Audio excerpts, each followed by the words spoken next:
The house always feels different once Thanksgiving ends. It's almost as if the walls, once warm and humming with familiar voices, suddenly exhale in exhaustion. There's a strange stillness that settles over everything, soft, quiet, and a little haunting. The dishwasher hums in the background, a low mechanical sigh, and the last of the candles tremble in their glass holders as if they, too, are tired of pretending to glow. This is the moment nobody talks about. Not the laughter, not the family photos, not the perfectly golden turkey you spent hours preparing. It's this quiet, suspended second where all the noise fades and you're left alone with the echo of your own thoughts. And something inside you stirs. Not loudly, not angrily. It's more like the soft ache that rises after holding in your breath for too long. It's subtle, but it's unmistakable. A fleeting sense of sadness threads itself through your chest, the kind that doesn't come from anything specific, yet touches everything. You look around the kitchen, half-finished wine glasses, a plate someone forgot to pick up, crumbs on the counter, and suddenly, without warning, a quiet question rises. Is this the life I imagined I'd be living by now? It doesn't hit like a thunderclap. It arrives like fog, slow, gentle, but impossible to ignore once it's there. And in the faint glow of the dimmed lights, it wraps itself around you with a familiarity that feels both comforting and unsettling. You're grateful, of course you are. The world teaches you to be. Gratitude is a virtue, especially today. You're supposed to feel full of food, of love, of joy. But sitting here, in the hush that follows celebration, gratitude suddenly feels like a blanket that's slightly too thin. It warms your shoulders, but leaves your feet cold. The sadness lingers, not because you're ungrateful, but because gratitude and longing can live in the same room. And tonight, they do. Somewhere deep inside, a spark of anger flickers. Not rage, just the quiet frustration of someone who has spent years showing up for everyone, only to realize that nobody asked if you wanted to show up this way. You swallowed your exhaustion, hid your stress behind a practiced smile, made sure everyone felt welcomed and fed and cared for. And now, when the voices fade and the house goes still, the anger whispers, softly but confidently, "When do I get to stop carrying everything?" It's a vulnerable confession, the sort you barely allow yourself to admit even when you're alone. But the truth is, the holiday didn't just ask you to cook. It asked you to perform, to host, to smooth over old tensions, to fill the silences before they became awkward, to make everyone feel like the world was gentle for at least one day. You did it beautifully. You always do. And yet, when the last car pulls out of the driveway and the front door clicks shut, there it is again. That quiet, hollow space in your chest. Not exactly emptiness, more like an awareness, a moment of clarity that feels both terrifying and strangely liberating. Because on nights like this, you can feel the gap, the invisible distance between the life you hoped for and the life you're living. And that distance isn't measured in achievements or failures. It's measured in the moments you never imagined would feel this heavy. There's a faint sense of fear, too, the kind that curls at the edges of your thoughts. Fear of time slipping faster than you can catch it. Fear of becoming someone you didn't intend to be. Fear of waking up one day and realizing you've spent most of your life being what others needed instead of who you truly are. But fear is never alone. Right beside it, pushing through like sunlight between curtains, comes a small flicker of hope. It arrives quietly, without fanfare, like a soft voice saying, "You're allowed to want more." The simplicity of that truth sends a ripple through your chest. Not joy exactly, but a tender, trembling kind of relief. Hope isn't loud. It doesn't need to be. It exists in the possibility that your story isn't fully written yet. That maybe, just maybe, you're standing at the edge of a chapter you haven't dared to imagine because life has been too busy, too demanding, too shaped by other people's expectations. And as you stand there in your kitchen, your hands slightly cold from rinsing dishes, your hair falling loose from the day's chaos, you feel something shifting inside you. It's subtle, like the soft turning of a page. A sense that tonight isn't just an ending, it's a beginning of sorts. A moment that asks you to pay attention. You take a slow breath, and suddenly, you feel the weight of everything you carried today. The pressure to be warm, to be gracious, to be composed, to be everything. And beneath that weight, another truth emerges. You are tired. Not "I need a nap" tired. The deeper kind. The kind that settles into your bones. But you're also awake in a way you haven't been in a long time. Awake to your desires. Awake to your disappointments. Awake to the quiet truth of your own heart. And it's in this quiet awakening that something inside you softens. You're not broken for feeling this way. You're not dramatic. You're not ungrateful. You're human, and you've just lived through a day that asks more of women than anyone dares to admit out loud. So the kitchen stays quiet, the house stays dim, the dishwasher hums its tired song, and you let yourself stand there, finally acknowledging the question you've avoided for years. Not with shame, not with guilt, but with honesty. Is this the life I thought I'd have? And if it isn't, what does that make possible? The night doesn't offer an answer, but it gives you something more important, the permission to ask. There is a moment during Thanksgiving that doesn't make it into photos. It isn't framed by festive candles or warm smiles. It usually happens in the middle of the chaos, somewhere between passing the mashed potatoes and pouring another glass of wine. It comes quietly, disguised as a simple interaction, too small to be called an event, yet powerful enough to shift the air around you. Maybe it begins with a harmless question, the kind delivered with a well-meaning smile, but carrying the weight of an unexpected blow. So, seeing anyone yet? Or its cousin, more polished but equally sharp. Do you think you'll ever have kids? You laugh it off, because that's what you're supposed to do. You pretend it doesn't sting, that it doesn't echo through your chest long after the conversation drifts elsewhere. But deep down, something tightens the quiet sting of sadness, mixed with the shame of feeling like your life is being measured on a scale you never agreed to. Sometimes it's not a question at all.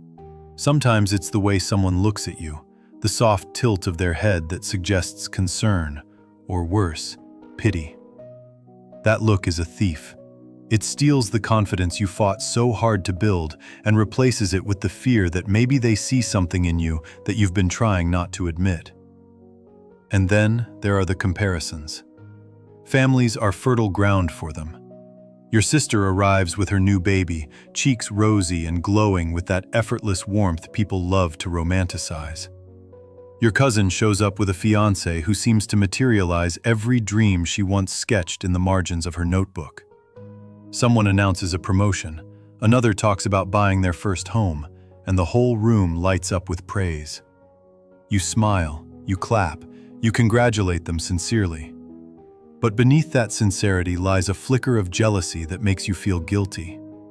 You love them, yet part of you aches not because of what they have, but because their milestones feel like a ruler held up to your own life. You didn't ask for the comparison, but you feel it anyway, gently pressing against your ribs like a bruise you didn't know was there until someone's touch revealed it. And while joy for them sparkles outwardly, inside there's a quiet grief. Grief for the things you thought you'd have by now. Grief for the person you imagined yourself becoming. Joy and grief rarely sit together peacefully, but on Thanksgiving, they pull up chairs at the same table. The strangest thing is how invisible these emotions remain. No one sees the swirl of anger that rises when someone jokes about your biological clock, wrapped in faux concern. No one sees the fear that curls through you when you watch two people hold hands and realize you miss the feeling of belonging somewhere, with someone. No one sees the sorrow you swallow when you think about the years slipping by faster than you expected. But the holiday sees it. The holiday always sees it. Because Thanksgiving, more than any other day, invites a brutal kind of reflection. Not the gentle kind people write about in self-help books, but the kind that ambushes you when you're carrying a tray of dinner rolls across the kitchen. The kind that makes your heart whisper, "I thought life would feel different by now." There's a peculiar loneliness that walks with you during family gatherings. It isn't the loneliness of being alone. It's the loneliness of feeling unseen while standing in a room full of people who love you. A loneliness born not from isolation, but from the quiet knowledge that the person they think you are isn't fully the person you've become. And then there is the pressure, the subtle but heavy pressure to perform happiness. Holidays have a way of demanding emotional choreography. You're expected to be grateful, calm, generous, cheerful. Expected to ignore the parts of your heart that bruise easily. Expected to fit into a version of yourself that makes everyone else comfortable. Even joy becomes complicated. Maybe you laugh at a story someone tells, and for a moment the laughter is real, warm, bright, honest. But as soon as it fades, something inside you drops again. The joy doesn't stay. It flares up and disappears too quickly, leaving behind a sense of longing you can't quite name. Anger hides beneath that longing. Not the explosive kind, but a slow, simmering anger at the unspoken rules. At the way society still evaluates women by timelines, marriage, children, stability. Like we're playing a game we never consented to. Anger at the fact that your worth still feels, in moments like these, subtly tied to expectations you've been peeling away for years. But woven through the anger is a delicate thread of hope. Because in noticing all this, every sting, every ache, every fear, you also notice something else. You're beginning to see yourself clearly. Without the glow of holiday lights, without the mask of performance, without the pressure to be the good daughter, the successful sister, the put-together woman, you see the truth. And the truth, even when painful, brings an unmistakable sense of relief. There's relief in recognizing that your reaction is not a flaw. Relief in knowing you're not alone in feeling this way. Millions of women stand in similar kitchens, carrying the same unspoken questions. Relief in realizing that these emotional tremors are not signs of failure, but signals. Quiet messages from your inner life telling you what hurts, what matters, and what needs to change. Something shifts inside you when you understand this. The sadness softens, the anger gains purpose, the fear becomes a guide rather than a threat. Even joy returns in a quieter form, not as celebration, but as the recognition that feeling deeply is a sign of being alive, awake, and honest. And as the night stretches on and the echoes of the day begin to fade, you're left with a simple, powerful truth. Thanksgiving didn't break you. It revealed you. It held up a mirror you didn't know you needed, showing the tender places you've been ignoring, and reminding you, painfully, gently, that your life is still unfolding. There is a particular stillness that settles in once the house is quiet, a kind of emotional hush that opens a door you usually keep locked. And through that door, the ghosts begin to slip in. Not the frightening kind from childhood stories, but the quieter, softer ones. Ghosts made of memories, dreams, and versions of yourself you once believed you were becoming. They arrive gently. One sits on the counter while you rinse the last dish. Another leans against the doorframe. They are familiar, almost tender, but their presence stirs something inside you, a mixture of longing and unease that spreads through your chest like warm water suddenly gone cold. The first ghost feels like an old friend. She carries the scent of ambition, of bright mornings and unshaken confidence. She is the version of you who once believed that the world would open easily, who thought success would be a straight line if you worked hard and wanted it enough. She doesn't speak. She doesn't have to. You can feel her disappointment, not in you, but in the promises life made and never kept. You remember her clearly, the young woman who imagined a future filled with creativity or success or adventure. The one who pictured herself stepping into a career that felt purposeful and bold. There is sadness as you think of her, but also an aching pride because she was brave. She believed in possibility with a sincerity you sometimes wish you could touch again. And beneath the sadness, a current of anger ripples. Sanger at how easily the world teaches women to shrink, to compromise, to carry so much that their own dreams get buried beneath everyone else's needs. You feel the ghost move closer, and for a breath, you let yourself grieve her not because she died, but because she had to step aside so often. You whisper a silent apology you didn't know you were holding. Then another presence arrives, quieter but heavier. She's harder to look at, not because she's frightening, but because she holds the weight of all the relationships you thought you'd have figured out by now. She isn't judging you, there's no bitterness in her eyes, but she carries a softness that breaks you a little. The softness of the life you imagined with someone who looked at you like you were chosen, wanted, supported. This is the version of you who thought you'd be married by now, or in a partnership that felt steady and mutual. For some women, she is holding a child that never came, or one you're still hoping will arrive, or one you're unsure you even want, but feel pressured to want. For others, she appears in a different form, as the woman who thought she'd be happier in her marriage than she truly is. The fear this ghost brings is subtle but deep. It's the fear of being alone in moments where you thought you'd have a hand to hold. The fear of missing your window. The fear that you are somehow out of sync with the rhythm everyone else seems to be following with ease. You swallow hard, feeling a lump of something bittersweet rise inside you. It isn't regret exactly. It's more like a bruise that still aches when touched. Yet even as that ache spreads, there's a strange flicker of joy woven in. You realize that despite everything, your heart has stayed open.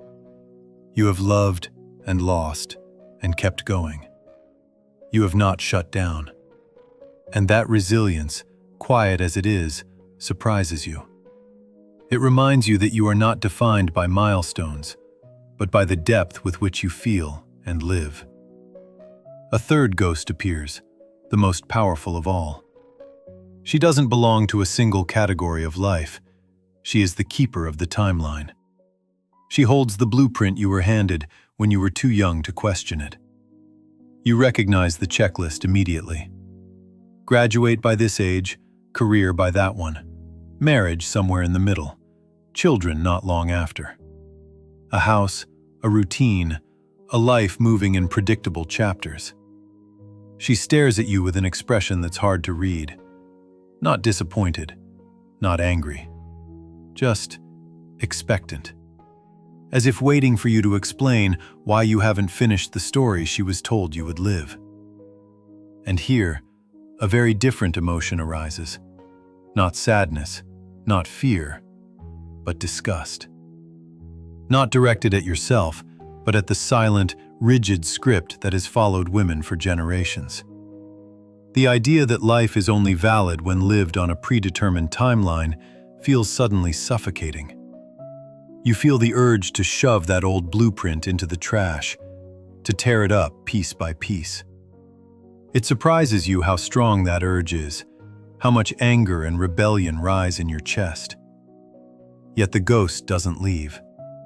She stays, and her presence forces you to confront the truth. The shame you've carried wasn't born from failure. It was born from the belief that deviation equals disappointment. And as this realization washes over you, something loosens, like a knot finally untangling. The room feels different now.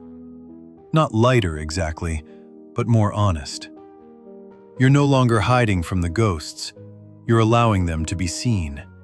And in that simple act, something begins to heal. Grief softens. Fear becomes clarity. Anger becomes fuel. Surprise becomes awakening.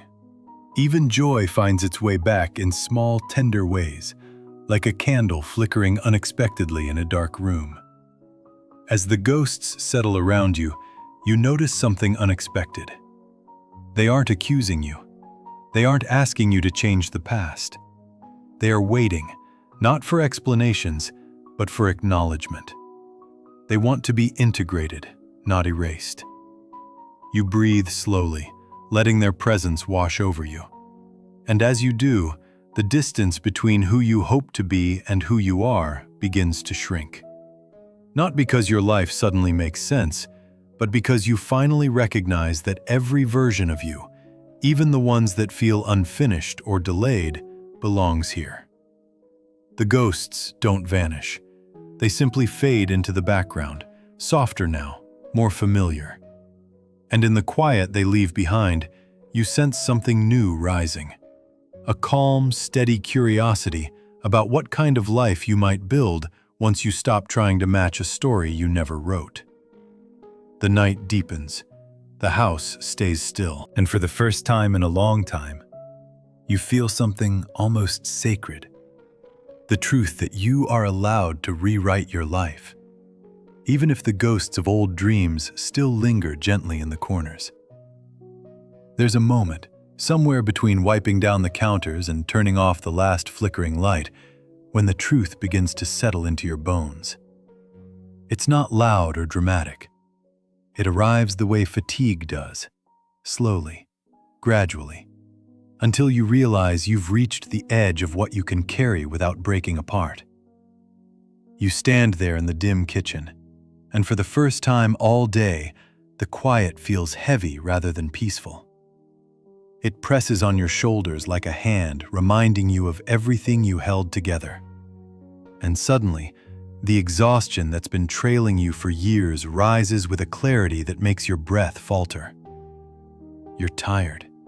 Not the ordinary kind. The kind that comes from carrying 3 different worlds at once.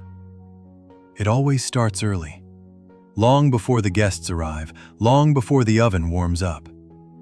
There's a mental hum that switches on the moment the holiday appears on the calendar. You start thinking in layers. Who's coming? Who shouldn't sit next to whom? Who likes what dish? What time everything needs to be done so nothing gets cold? The planning becomes a second heartbeat, constant and involuntary. It's strange how invisible this kind of work is. If someone were to film your day, it would look like you were simply moving through tasks. But beneath every movement sits 1,000 tiny decisions, ones that nobody sees, yet everyone benefits from. That inner hum grows louder during the holidays, and you carry it alone, not because others refuse to help, but because the world quietly raised you to believe that you are the one who must anticipate everything before anyone even has a chance to ask. As the memories of the day replay in your mind, you feel something harden inside your chest. It's not bitterness exactly, but a weariness that borders on anger. The kind of anger that whispers, "Why does so much fall on me? Why do I have to be the one who notices everything?" You aren't angry at the people you love. You're angry at the roles carved for women long before you were born. The ones that still cling to your life like old wallpaper you can't quite peel off. That anger surprises you. It's sharp, but not cruel. It feels justified in a way you're not used to allowing. And with it comes something else, an ache of sadness that settles behind your ribs. You weren't taught to name this sadness. You learned to swallow it, soften it, disguise it as being fine.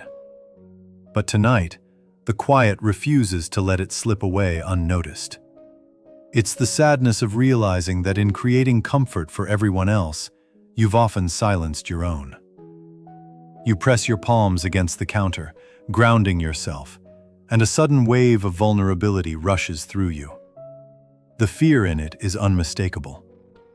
It's the fear of being trapped in a cycle you didn't choose, but somehow inherited. The fear of losing yourself quietly, inch by inch, while playing the role of the capable one, the together one, the one who keeps the world from falling apart. That fear makes your eyes sting, yet something else stirs beneath it. A strange, almost rebellious flicker of joy. Not the bright, loud kind, but the soft joy that comes from finally telling yourself the truth. Admitting what hurts is its own kind of freedom. You feel it blooming faintly, like a candle warming cold air. And with that warmth comes a small surge of pride. You've survived years of this invisible work carrying emotions, smoothing conflicts, caring for others with a tenderness so instinctive it might as well be woven into your DNA. You've held families together in ways no one will ever fully understand. You've been the quiet architect of moments others will remember fondly, even if they never realized who built them. Yet no amount of pride can erase the weight you feel deep in your bones. It's astonishing how heavy holding everything together truly is. You didn't sign up to be the emotional thermostat of every room you walk into. You didn't intend to become the keeper of peace, the anticipator of needs, the manager of moods. But somewhere along the way, it became second nature. And by the time you noticed, the role had fused itself to your identity. You think back to small moments from earlier in the day, the way you stepped in to redirect a tense conversation, the way you comforted a relative who drank too much and slipped into nostalgia, the way you noticed your partner was overwhelmed and quietly took on the tasks they forgot. Nobody applauded these things. They weren't meant to. But you felt each one like a bead collecting on a necklace of silent responsibilities you didn't realize you were wearing until it tightened around your throat. The disgust that rises is soft but sharp. Not at anyone specifically, but at the sheer unfairness of it all. The unspoken expectation that women should be grateful to carry the unimaginable without complaint. You feel it in your stomach, that instinctive recoil at how normalized the imbalance has become. But just as quickly as the disgust appears, something gentler moves through you. A spark of hope. It's small but steady, like a pilot light that never goes out. Hope that naming this truth might be the beginning of loosening the grip it has on you. Hope that there is another way to live, one where the weight is shared rather than silently shouldered. You let that hope expand. It feels shaky at first, unfamiliar, like stepping into a warm room after being outside in the cold. But it grows as you stand there, remembering that strength doesn't come from carrying everything. It comes from recognizing when something isn't yours to hold. A softness settles over your thoughts as you breathe deeply, and for the first time all evening, the heaviness feels negotiable. It doesn't vanish, not yet, but it stops crushing you. You feel the possibility of setting boundaries, speaking up, asking for help. You imagine releasing even a fraction of the mental load, and the picture surprises you with its brightness. You turn off the kitchen light, and in the dark, the truth stands quietly beside you. You have been carrying more than anyone can see, more than anyone was ever meant to carry alone. But acknowledging that weight doesn't make you weak. It makes you conscious. It makes you awake. It makes you human. And as you walk away from the kitchen, leaving the invisible labor behind for just one night, something inside you shifts. The quiet beginning of choosing yourself in a world that taught you to choose everyone else first. The house is quiet now, but the silence doesn't feel as heavy as it did before. Something in the air has shifted. It isn't peace exactly, and it isn't certainty, but it's a subtle kind of clarity, like the moment a storm clears just enough for light to slip through. You inhale slowly, letting that faint brightness settle into your chest. And it surprises you how comforting it feels. For so long, you believed that the ache you felt each Thanksgiving was a personal failure, a sign that you weren't grateful enough, or disciplined enough, or mature enough to appreciate your life the way you were supposed to. You kept trying to smother those uncomfortable questions, believing they were seeds of ungratefulness rather than seeds of awakening. Tonight, though, something in you knows differently. You can feel the truth. The heaviness you carried didn't grow from weakness. It grew from pressure, from years of absorbing expectations you never consented to, from a culture that praised you for being endlessly capable, endlessly giving, endlessly adaptable, until your spirit bent into shapes even you no longer recognized. As you stand in the dimming glow of your living room, sadness washes over you tender, not punishing. It's the sadness of realizing how much of your life you've lived for others. How often you swallowed your own longing to keep the peace. How many versions of yourself you tucked away to fit into the spaces people expected you to fill. The sadness softens, though, when a small ribbon of joy threads itself through your chest. Not the kind of joy that bursts into laughter, but a quiet, profound joy at finally hearing yourself again. At feeling something inside you whisper, "You're allowed to change. You're allowed to choose differently. You're allowed to want a life that feels like yours." That realization brings a strange sense of relief, a loosening in your shoulders, a warmth spreading slowly through your ribs. Relief at knowing you don't have to pretend anymore. Relief at the truth that nothing about your life is set in stone.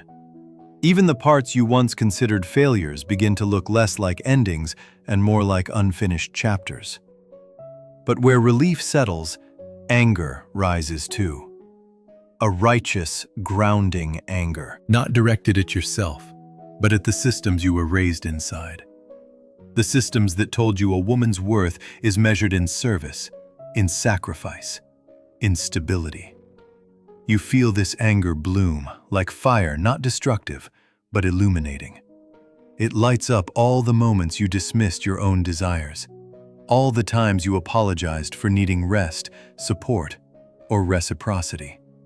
And as that flame burns steadily, it reveals something unexpected. You have always deserved more than the bare minimum of yourself. That thought shakes you, not because it's new, but because it's finally landing. Fear joins the mix, the trembling fear of stepping into unfamiliar territory, the fear of disrupting routines that have shaped entire decades of your life, the fear that choosing differently might make people uncomfortable, that calling your needs by their true names might alter the dynamics you've held together for years. But fear has always had a purpose. It shows up when you're standing at the edge of something new. And right behind that fear, almost holding its hand, comes hope. Gentle, steady, undeniable hope. Hope that your life doesn't have to keep orbiting the same expectations. Hope that you can create new traditions, ones that don't drown you. Hope that next Thanksgiving might feel lighter, softer, more like a day for you rather than a performance by you. You imagine it for a moment. A Thanksgiving where the labor is shared instead of silently absorbed. A Thanksgiving where you speak your needs before your resentment grows teeth. A Thanksgiving where you sit down, not just physically, but emotionally, without holding the invisible strings of everyone else's comfort. The picture forms slowly, tenderly. But once it appears, you feel a burst of warmth. Joy at the thought that reclaiming your life doesn't require a revolution. It begins with one small, honest shift. You breathe deeply, letting the vision settle. And as it does, your ghosts reappear, not haunting, but observing. They stand with a softness you didn't see before. The ambitious woman you once were nods gently, as if relieved that you're finally remembering her. The version of you who imagined love and partnership watches you with understanding, not disappointment. And the one who clung to the rigid timeline no longer looks stern. She simply looks tired, ready to release the map she carried for so long. They aren't here to shame you anymore. They've come to watch you choose your life with intention rather than obligation. And somehow, their presence brings comfort. Not because you owe them anything, but because they remind you of the resilience that carried you through every era of your life. A quiet gratitude blooms inside you. Not the forced gratitude the holiday demands, but gratitude rooted in truth. Gratitude for the woman who survived years of invisible weight. Gratitude for the strength in your tired bones. Gratitude for the clarity tonight has given you. Gratitude for the possibility of rewriting your story with softness and self-respect. You walk through the living room, running your hand along the back of the couch. The house feels different now. Not because anything changed physically, but because you changed in the way you're seeing it. For the first time in a long time, the space doesn't feel like a stage. It feels like a home. A home that deserves to be lived in, not managed. A home that deserves a woman who feels whole, not depleted. And as you sit in the dim light, letting the quiet settle around you, a question rises again, one you heard earlier but didn't know how to answer then. Is this the life I thought I'd have? This time, the question doesn't hurt. It feels like an invitation, like a doorway opening into the rest of your life. You don't need to have the answer tonight. You don't need a plan or a timeline. All you need is this moment. The moment you stopped blaming yourself and started listening to what your heart has been trying to tell you for years. Before the lights go out, one more question slips through your mind, soft but powerful. What is one expectation I'm ready to release? You let the question linger. You let it breathe. And for the first time in a long while, you let it guide you toward a tomorrow that finally feels like it could belong to you.